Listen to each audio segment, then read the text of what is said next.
د افغانستان په اړه د روسیې تازه اعلان او امریکا ته څه خبرداری وایي اټومي برید کوو. جزئیات هم دلته وګورئ او چینل سبسکرایب کړئ.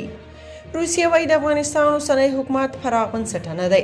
د افغانستان لپاره د روسیې ځانګړي استازي ویلي تر هغې چې د افغانستان اوسني چارواکي په رسمیت ونه پیژندل شي، سفیر هم نشي کولی په روسیه کې د افغانستان په سفارت کې کار وکړي. کابلوف زیاته کړې چې د افغانستان اوسني حکومت پراخ بنسټه نه دی. نوموړي زیاته کړې چې د افغانستان امنیتي وضعیت اوس هم ښه نه دی او له خپلو هیوادوالو یې غوښتي چې افغانستان ته سفرونه کړي.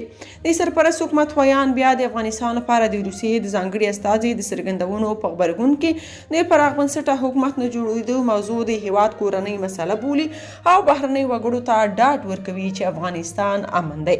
د افغانستان لپاره د روسیې د ولسمشر استازي همداراز په خپلو خبرو کې زیاته کړې ده چې سرپرست حکومت لیواله دی چې د افغانستان پوځي تجهیزات لکه توپونه او ټانکونه د روسي متخصصانو له لوري ترمیم شي، خو د سرپرست حکومت ویان د کابلوف دغه څرګندونې ردوي. بلخوا ولادیمیر پوتین که هر چا روسیې ته ګواښ پیښ کړ پر وړاندې اټومي وسلې کارو. هغه وایي په بیلاروس کې مو تکتیکي د اټومي وسلو لومړنۍ جوپه ځای پر ځای کړې ده. نوموړي زیاته کړې دا وسلې به یوازې هغه وخت وکارول شي چې د روسیې خاوره یا دولت ته ګواښ پیښ شي. دا په داسې حال کې ده چې د ناټو دفاع وزیرانو تازه غونډه کې د روسیې پر ضد د اقدام هوډ کړی. بل لور ته امریکایي لوری بیا وایي داسې هیڅ نښې نښانې نشته چې وښیي کرملین پر اوکراین د برید لپاره د اټومي وسلو کارولو پلان لري.